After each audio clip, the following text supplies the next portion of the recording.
A paz do Senhor, eu sou o pastor Valcir, da Assembleia de Deus, Ministério Jardim Iva. É sempre um prazer estar aqui com você.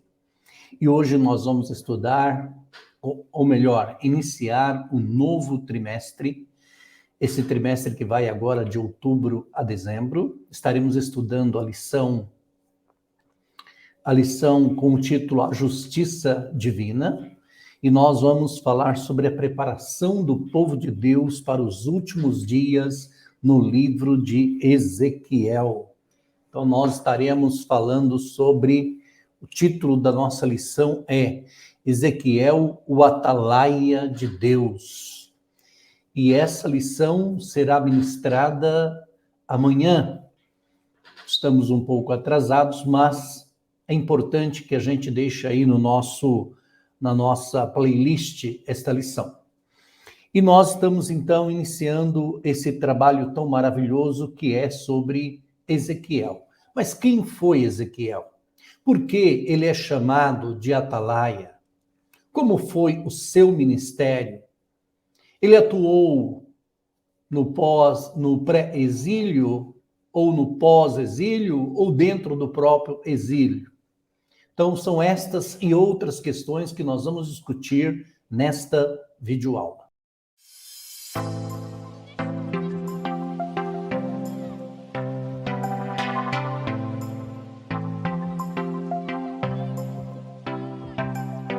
Paz do Senhor, meus amados. Se você é novo por aqui, deixa o seu joinha, se cadastre aí nesse nosso canal, né? Faz a sua inscrição. É importante para que o YouTube possa divulgar para outras pessoas. Então, nós vamos iniciar aqui a nossa lição, que é a lição de número 1, né? Que nós vamos falar sobre Ezequiel. E aí vem a nossa introdução para que a gente entenda do que se trata esta lição de hoje. Mas antes, porém, nós temos aqui o nosso texto áureo, que se encontra lá em 1 Coríntios, capítulo 9, verso 16, que diz assim: porque se anuncio o evangelho, não tenho de que me gloriar, pois me é imposta essa obrigação, e ai de mim se não anunciar o evangelho. Então é importante que a gente tenha isso em mente, que Paulo, escrevendo à igreja de Corinto, ele fala sobre esta responsabilidade, né, de anunciar. Então nós temos a obrigação de anunciar o evangelho. A nossa verdade prática vai dizer, além de guardar e cuidar, a missão do Atalaia é anunciar tanto o julgamento divino quanto as boas novas. E aí nós vamos seguindo aqui na nossa lição de hoje, e o mais importante dentro da nossa lição é a gente parar para pensar o que a nossa lição vai trazer. Nós vamos nos basear nessa lição em Ezequiel, capítulo 3, no verso 16, aí vamos até o 21, depois no versículo 27. Então, nós vamos aqui nessa leitura. E uma das coisas importantes que nós vamos tocar nessa lição é entender como a soberania de Deus é grande na vida das pessoas e na vida das nações. Então, isso é importante que você tenha isso em mente, como é a soberania de Deus na vida das pessoas e na vida das nações. É importante que a gente tenha isto. Por quê? Porque a partir daí é que a gente consegue realmente entender o poder de Deus. Outra coisa importante é como está o nosso relacionamento, né, com Deus. Como é que está o nosso relacionamento com Deus? Se a gente parar para pensar aí, é importante, né? Como é que nós estamos? O estudo desta lição vai mostrar que Ezequiel tinha um bom relacionamento com Deus. Outro ponto importante que nós vamos discutir aqui é concernente à responsabilidade do Atalaia, né? não só na época de Ezequiel, mas ontem, hoje e durante todos os dias. Nós somos aí o grande atalaia da parte de Deus. Uma coisa importante que nós temos que levar em consideração é concernente ao livro, né? Quando a gente para pensar no livro de Ezequiel, nós estamos falando de um livro de 48 capítulos, mas é um livro muito, mas muito interessante, porque ele fala de vários assuntos e Ezequiel foi um grande profeta. Quando a gente pensa no livro de Ezequiel, nós temos que pensar ele em 4 partes, 4 divisões principais aí no livro de Ezequiel. O comentarista vai trazer 3 divisões, mas eu quero antes, porém, compartilhar aqui o que esse livro traz para nós de as 4 divisões do livro de Ezequiel.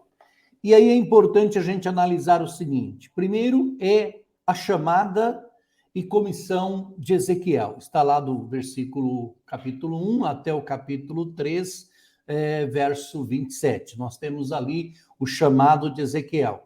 Segundo ponto, nós temos profecias, né?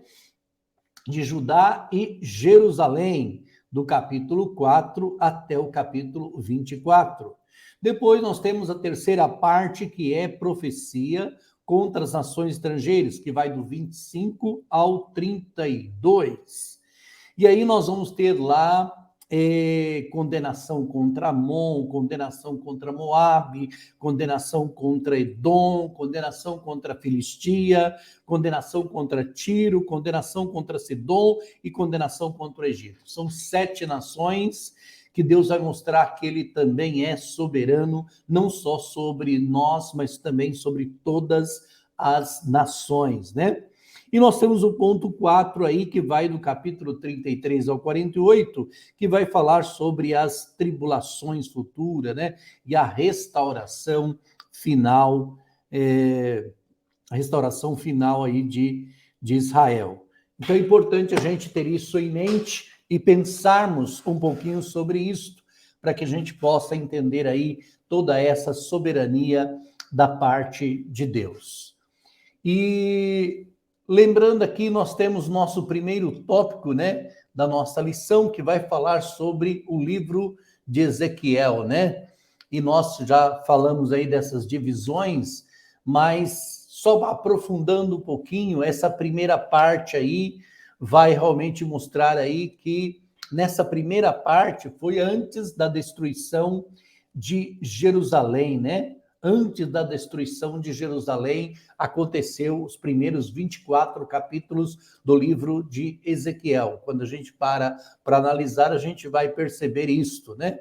Não havia sido destruído ainda o templo também, né? Estava lá. Foi quando Ezequiel, então, recebeu a glória de Deus. Está lá em Ezequiel 1, 26 a 28, né?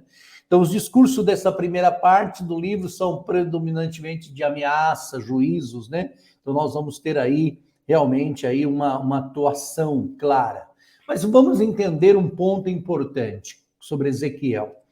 Nós temos Nabucodonosor invadindo Jerusalém, que seria o Israel do Sul, né? Jerusalém, Judá, que seria Judá, as nações do Sul, né? Que era chamada de Judá. E essa invasão, ela acontece de uma forma muito, muito interessante, porque ela acontece de três levas, assim, em 3 partes. E na primeira parte nós temos aí a leva de várias pessoas da corte, né? E é nessa época que nós temos aí, entre a primeira, segunda e terceira, nós vamos ter aí profetas contemporâneos. Então nós vamos ter lá em Babilônia, nós vamos ter no palácio, nós vamos encontrar Daniel no palácio da Babilônia, né? Sendo usado por Deus lá no palácio. Nós vamos encontrar Jeremias ficando lá na terra, junto com os pobres, porque Nabucodonosor tirou todas as pessoas importantes que serviam para o seu palácio e deixou somente os pobres. Então, Jeremias, que já é um pouco mais velho, né, do que Ezequiel e Daniel, vai deixar lá, né, na terra. E nós temos Ezequiel profetizando lá na Babilônia, entre os cativos. Então, Ezequiel, ele acompanha quando ele é levado, né?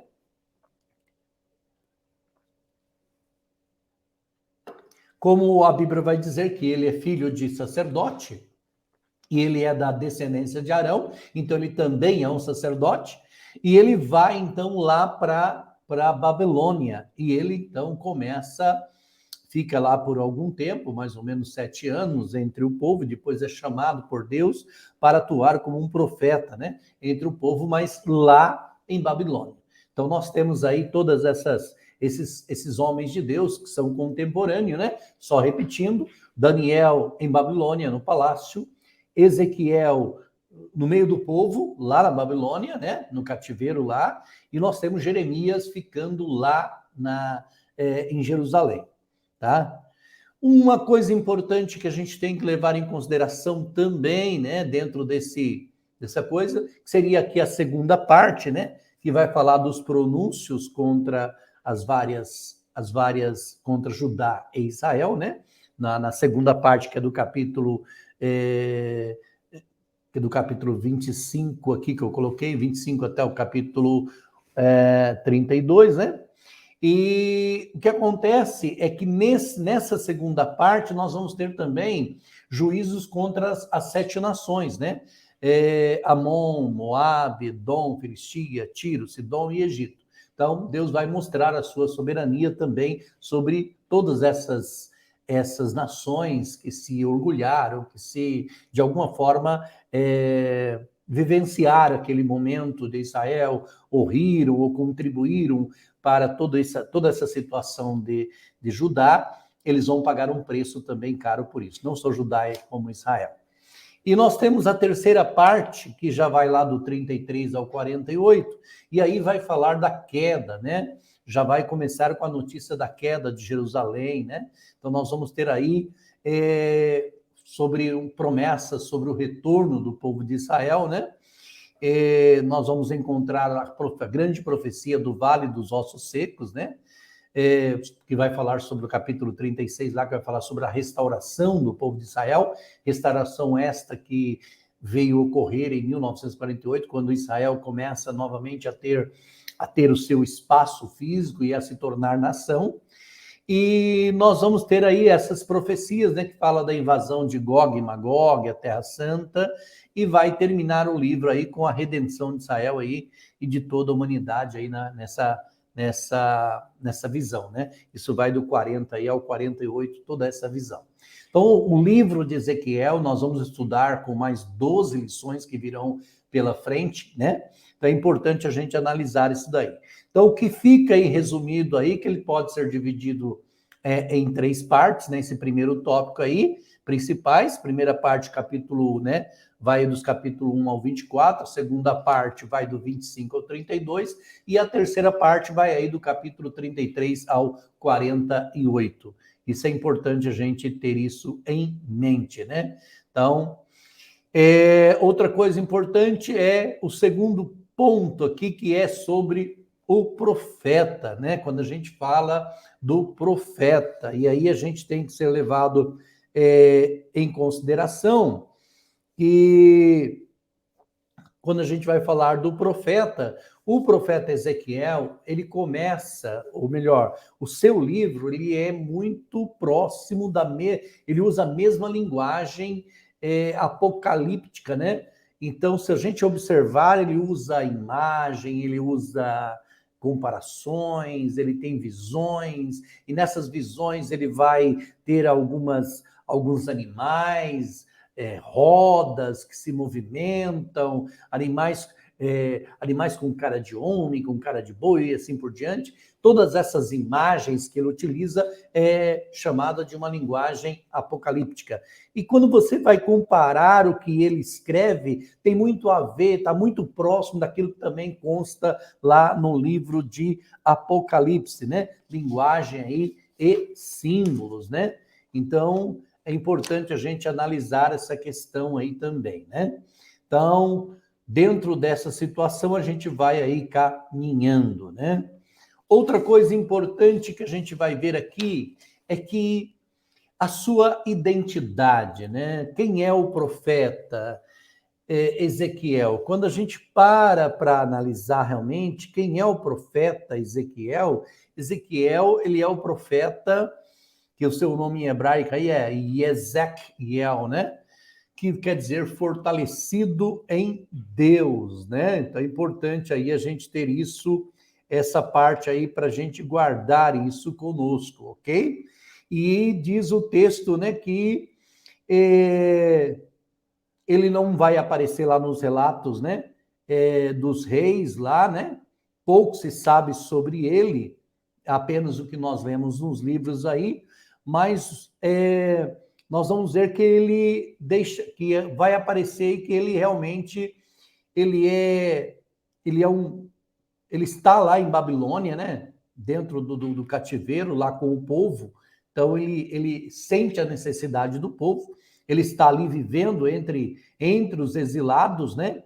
Então, ele começa o seu ministério no meio dos exilados, sentindo o cheiro do povo, sentindo a necessidade do povo. Perdão. Então, é ali que ele é chamado, né? Diz o texto bíblico que ele até usa a expressão lá, né? Iniciou seu ministério ali no cativeiro quando completou 30 anos de idade, que era normal para os profetas, né? Eles iniciarem quando completava 30 anos de idade, tá? O fim não dá para saber exatamente do ministério, mas provavelmente ele deve ter aí durado aí, né? Uns 22 anos, se a gente for analisar. Qual era a procedência de Ezequiel? Diz que ele era filho de Buzi, né? Então, e foi levado aí para a Babilônia na primeira leva, aí, em 597, né? Se a gente for analisar, quando Nabucodonosor lá depôs o rei Joaquim, né? Joaquim. Então, ele foi levado para lá, ok? Nessa época. E aí eu volto a repetir, ele foi levado para ficar no meio do povo, enquanto Daniel foi para o palácio também como cativo, né? Enquanto Jeremias ficou com o povo lá na terra, ok? Então é importante para a gente entender toda essa trajetória aí. E se a gente parar para meditar nessa questão, né, nós vamos chegar aí que o nome dele é fortalecido por Deus e ele era de Jerusalém e ele pertencia à família de sacerdotes. Aí nós temos o terceiro tópico aí, que é sobre o atalaia, né? Cuja palavra aí que significa lugar alto, né? Então, quando a gente fala o atalaia ele tinha que ver o que poucos estão vendo, né? E avisar o povo de um perigo. Então, ele provavelmente, em alguma cidade, ele ficava em cima do muro, num local específico, e olhando se algum inimigo se aproximava, e ele tinha a missão de avisar, olha, tá chegando inimigo, tá gritando. E esse atalaia, essa expressão, foi usada para com Ezequiel, né? Então, nós temos ali, descrita ali em 2 Samuel 18, 24 a 27, sobre essa questão, que a gente pode até dar uma analisada, o texto vai dizer assim, e Davi estava sentado entre duas portas, e a sentinela subiu ao terraço da porta, junto ao muro, levantou os olhos, olhou, e eis que um homem corria só. Gritou, pois, o sentinela, e disse ao rei, se vem só, há novas em sua boca, e vinha andando e chegando. Então viu o sentinela outro homem que corria, e a sentinela gritou ao porteiro e disse, eis que lá vem outro homem correndo, só. Então disse o rei, também esse traz novas. Disse mais o sentinela. Então nós temos aqui, em 2 Samuel capítulo 18, nós temos a descrição de como é que atuava esses sentinelas, que é um sinônimo de atalaia, ok? Mas era a pessoa responsável para avisar. E aí é ligado à questão do profeta, que tem essa responsabilidade, né? Então, o atalaia, ele tem essa responsabilidade, né? Que era militar, né? Responsabilidade militar, e o profeta, né? tem também essa responsabilidade de avisar. E não só o profeta, como também nós temos essa responsabilidade de avisar ao ímpio quando ele está pecando e avisar que há uma saída através do Senhor Jesus. Então nós temos aí o tópico 2, né, que vai falar o fim dos 7 dias, né? Então nós temos aí o fim dos 7 dias. E se a gente analisar aí a questão, né, nós vamos ver lá em Ezequiel 1, versículo 26, né, vai dizer assim, olha, né? Opa, só um minutinho. Ezequiel 1, 26. Deu problema.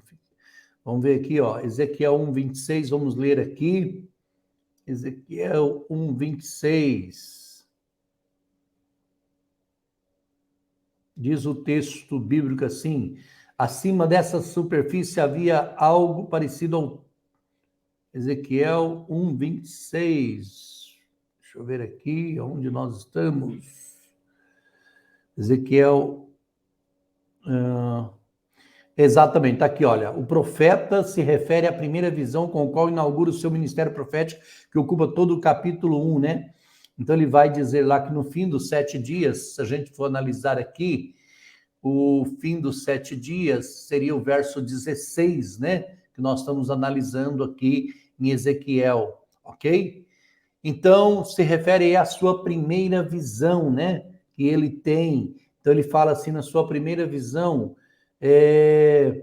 olha o que diz aqui, Ezequiel, capítulo 1, 26 a 28.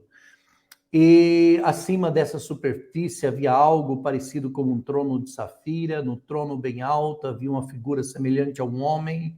Da cintura para cima tinha aparência de âmbar, reluzente, que cintilava como fogo, e da cintura para baixo parecia uma chama ardente que brilhava com esplendor.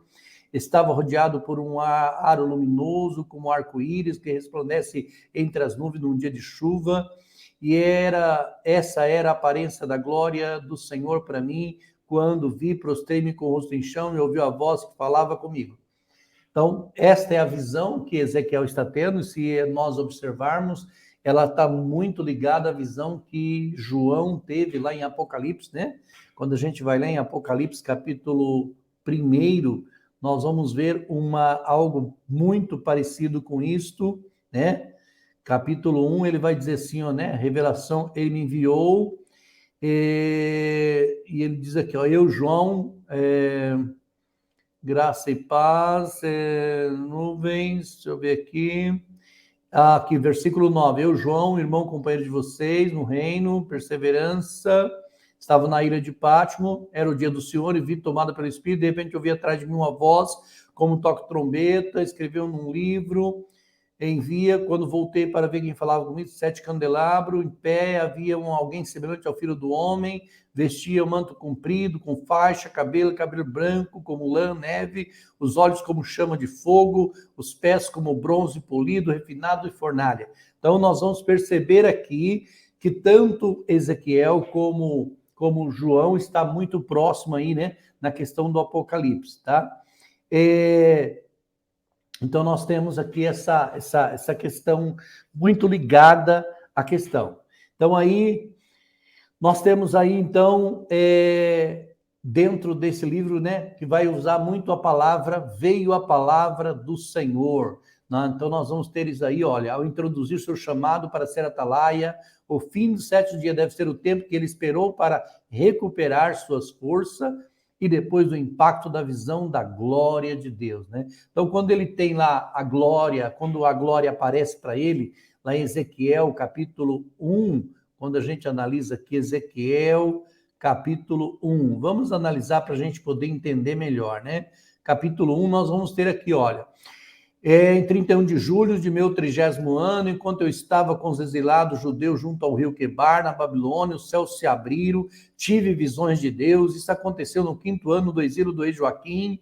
O Senhor deu essa mensagem ao sacerdote Ezequiel, filho de Buzi, junto ao rio Quedar, na terra dos babilônios, e a mão do Senhor estava sobre ele.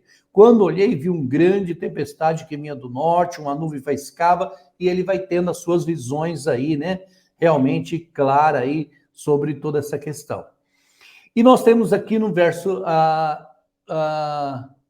no ponto 3, que é o subtópico 3, a expressão filho do homem, né? Deus ele não se dirige ao profeta pelo seu nome, mas como filho do homem, que em hebraico quer dizer Ben Adam, que está ligado a Adão, né? Então, olha, você é como Adão, você é descendente dele, você pode ter pecado, mas eu estou aqui hoje para recuperar você e através de você eu poder recuperar toda a nação de Israel. Nós temos toda essa questão envolvendo aí, né? Então, filho do homem, que em hebraico aí Ben Adam, aparece 93 vezes ao longo do livro, né? 6 vezes só no capítulo 3. Nenhum outro profeta recebe esse título. Isso faz lembrar a natureza humana fragilizada e pecadora, ao passo que Deus é o Senhor da glória. Então, quando ele fala filho do homem, ele traz a lembrança de onde esse homem veio através de Adão, mas que esse homem agora pode ser recuperado através do Senhor Jesus Cristo, ok? Então, isso deixa claro que Adão é o cabeça da humanidade, Jesus é o cabeça da humanidade redimida. Veio um Adão e pecou, mas veio Jesus Cristo e recuperou toda a humanidade. Então, todos aqueles que creem em Jesus Cristo, eles recebem aí a vida eterna. E nós temos aqui o quarto ponto aqui, né? Que é o atalaia sobre a casa de Israel, né? Então, Deus, ele sabia de antemão que os filhos de Israel no exílio continuariam na sua rebelião. Então, não importando o fato de ter perdido a terra, ido para a Babilônia, eles continuavam pecando, né? Então, Ezequiel ele foi constituído aí como um atalaia para poder chamar a atenção do povo de Israel, pregando para eles, né? E o propósito de Ezequiel era divertir Israel, né? Para que eles pudessem, assim, acordar diante da situação. E nós temos aqui o quarto ponto, que é sobre a responsabilidade, né? Então, quando a gente fala no atalaia, toda essa figura do atalaia, que era militar, que ficava no muro e que avisava, né, que era o sentinela, que avisava quando o mal estava chegando, quando alguém estava chegando, isso cabe também a cada um de nós, né, a cada cristão, que nós somos uma atalaia de Deus para estar avisando, para estar pregando. E todas as vezes que eu prego a palavra, ou ensino a palavra, nós estamos atuando como um grande atalaia. Primeiro ponto diz a responsabilidade do cristão, né? São duas aí as responsabilidades principais do cristão: anunciar o evangelho, né, ao pecador e se cuidar para permanecer. Então, ao mesmo tempo que eu anuncio, eu me cuido. Anuncio e eu me cuido. Então, porque se eu só anunciar e não cuidar da minha vida espiritual, eu vou cair. Então, Paulo vai dizer a Timóteo, cuida de ti mesmo, né? Cuida de ti mesmo. Então, é importante eu anunciar a palavra, mas também me cuidar. Então, se eu fizer isto, são aí as duas coisas importantes, né? Que eu tenho que anunciar e cuidar, tá? Então, o atalaia aí tinha essa missão de avisar. Se ele não avisasse sobre o perigo que estava se aproximando, a responsabilidade caía sobre ele. Então, se eu e você não anunciarmos o evangelho, falarmos do Senhor Jesus, do que ele pode fazer na vida das pessoas, essa responsabilidade pode cair sobre nós. Paulo vai dizer, ai de mim, se não anunciar o evangelho. Então, ai de mim. Então, é dever nosso, dever do justo perseverar, permanecer firme, né? Mas anunciar o evangelho, tá? Segundo ponto, aí nós temos a responsabilidade do ímpio, né? Então, quando nós anunciamos aí e o pecador rejeita, né, a salvação em Cristo, tal rejeição vai testificar contra ele mesmo. Então, você anunciou, ele não aceitou, não se preocupa. Mas olha, para Ezequiel, Deus vai falar assim, olha, quer quem ouvir, ouça, e quem deixar de ouvir, deixe. Então, quer dizer, ouvindo ou não ouvindo, eu devo continuar pregando o Senhor Jesus. Quem tem ouvido para ouvir, ouça, né? Então, em passagens paralelas aí nós vamos ver Marcos, Lucas falando, e em Apocalipse também. Então, tudo é similar aí ao que Deus falou com Ezequiel. Isso significa que Deus é a fonte da profecia de Ezequiel, do evangelho que pregamos. Então, da mesma forma que ele fala com Ezequiel lá no Antigo Testamento, fala também conosco, comigo e com você, sobre essa responsabilidade. E terceiro tópico, a extensão da nossa responsabilidade, né? Então, quando o justo se desvia, nós temos que alertá-lo, nós temos que ir atrás, nós temos que buscá-lo. Então, é um princípio da fé cristã aí que temos essa responsabilidade diante de Deus, né? Por aquele irmão, por aquela irmã que está esfriando na fé ou que se afastaram dos cultos, né? Principalmente aí nesse isolamento social que nós tivemos, é dever nosso cuidar aí das pessoas na igreja. Ou através de uma mensagem, através de uma ligação, ou através de uma visita, é importante a gente fazer esse trabalho, tá? Então, a nossa preocupação não é somente com o pecador, ignorante, mas também com as ovelhas aí que se desgarraram aí do rebanho. Então, resumindo aí, a responsabilidade do profeta como atalaia sobre Israel se assemelha à nossa e à minha, à sua, né, responsabilidade como cristão aí, como mensageiro da boas novas. E aí nós temos a conclusão que vai dizer para nós aí claramente, né, que nosso compromisso diante de Deus é pregar o evangelho e não converter as pessoas, pois quem as converte é o próprio Espírito Santo. Não vamos fazer o trabalho do Espírito, vamos pregar, vamos anunciar. O Senhor mandou nós pregarmos a palavra, tá? Como Deus falou para o profeta, quer ouça, quer deixe de ouvir. Continue anunciando a mensagem. E é o que devemos fazer com oração e guiados pelo Espírito Santo. Que Deus abençoe grandemente a sua vida e que você continue aí sendo uma bênção na mão de Deus.